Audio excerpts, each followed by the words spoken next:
The 2025 NFL Draft is jacked with talent at the running back position, from the first round to the 7th round, and even with this UDFA class.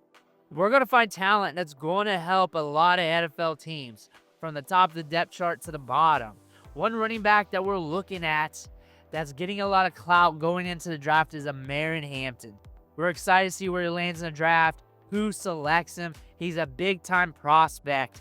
Today, we're going to preview what we could potentially see going forward. We're going to cover his high school scouting portfolio, what he did at North Carolina. We're going to do some prospect comparisons, and on top of that, his values for Dynasty Fantasy Football, and you're going to want to stay tuned for that. But we're going to start off with what he did in high school and how he was valued, because he was a 4-star prospect, and via 24/7 Sports ranked as the 11th best running back in the 2022 recruiting class, ranked 153rd overall in the prospect rankings. He did receive 22 offers, and he did receive multiple offers from big-time Power 5 schools, from Penn State to Auburn to Florida.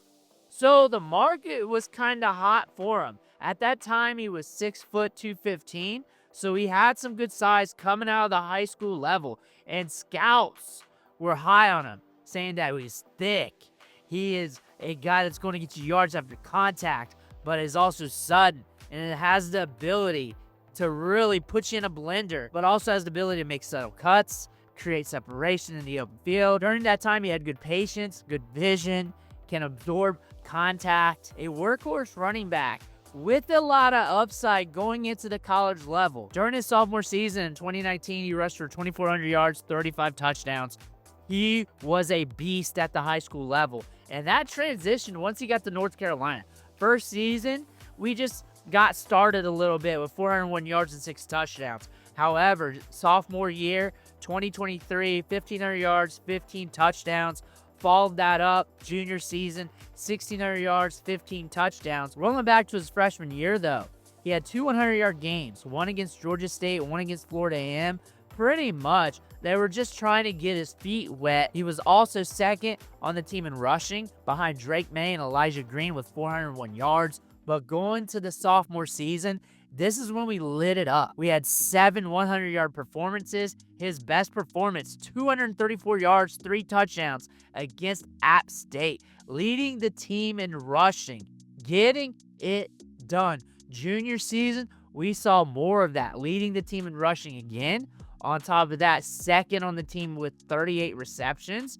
And we had 10 games of 100 yards or more, 2 games of over 200 yards rushing, 244 yards, 1 touchdown against Wake Forest, 3 touchdowns against North Carolina Central, 4 touchdowns against Florida State, 3 touchdowns against James Madison, just games where he was going off.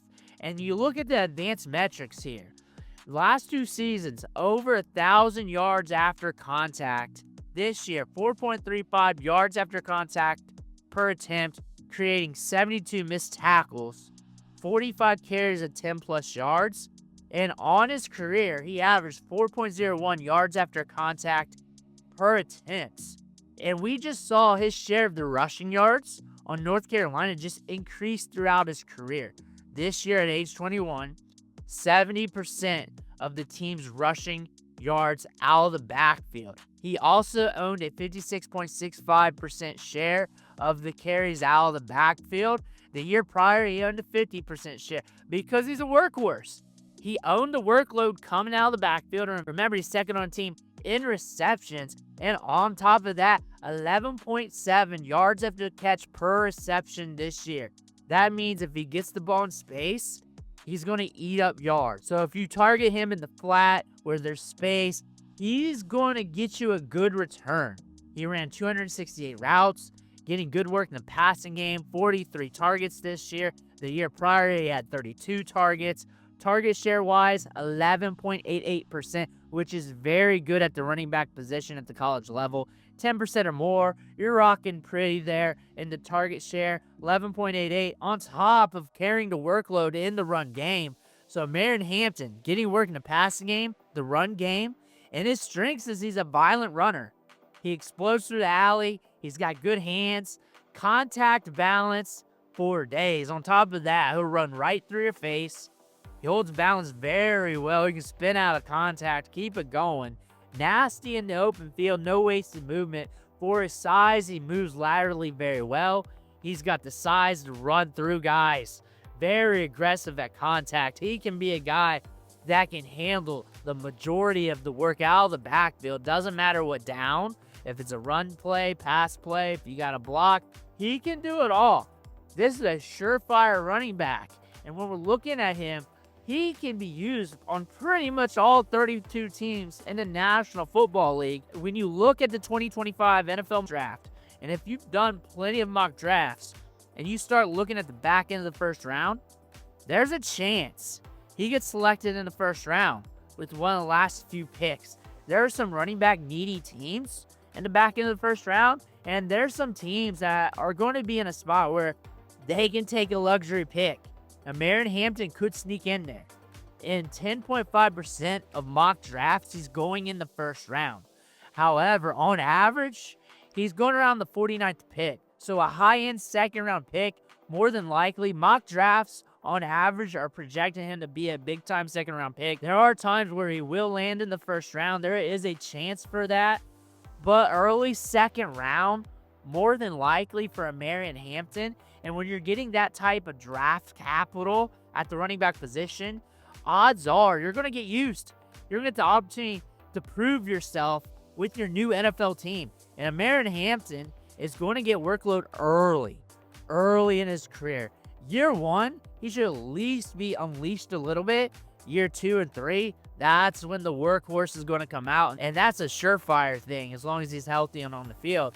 However, we could see him take over year 1. He has the talent to do so. And when we're looking at him in dynasty rookie drafts, one of the top picks off the board. Doesn't matter if it's 1 QB or super flex. We looked at a lot of drafts. There are a few drafts where he falls deep into the first round because we got a deep running back class and they're shuffling around the board. But most of the time, market consensus, he's one of the top 3 running backs off the board, usually a second or third, because Ashton Genty's always the first player picked no matter what. But Omarion Hampton's going to hold good draft capital over the long term in Dynasty Fantasy Football. Should be holding his value very steady. We're going to get good draft capital. We're projected to be drafted in the second round, maybe even a little bit higher. We're going to hold to that, and we're going to be on the field early. Rookie season, we'll be on the field. And we'll be taking over second year, and it might take over a rookie season. There's a good chance that could happen. Big-time running back, big-time playmaker. I have him up there in the rankings. I think when you look at Omarion Hampton, you're looking at a running back that could finish the year ranked in the top 10, top 5 among running backs in Dynasty Fantasy Football. You're looking at a running back here with a lot of upside. You're looking at a running back that could get you good fantasy production in PPR, catching the ball out of the backfield, not coming off the field. If you're looking for a comparison for Omarion Hampton, I think a guy like James Conner. James Conner, especially in the early days, just grinding it between the tackles, using that size, can also catch it out of the backfield, just an overall good workhorse running back. There are not many running backs that can compare to Omarion Hampton due to the size, how he plays the game, but that might be the closest one. Omarion Hampton has the talent and the workhorse features that could allow him to be a gem for his new team for a long time, multiple years, just being the guy because he's built to be a grinder. Let me know what you think about him in the comments below. Make sure to hit that subscribe button on the way out. I want to thank you for watching. Catch you on the next video.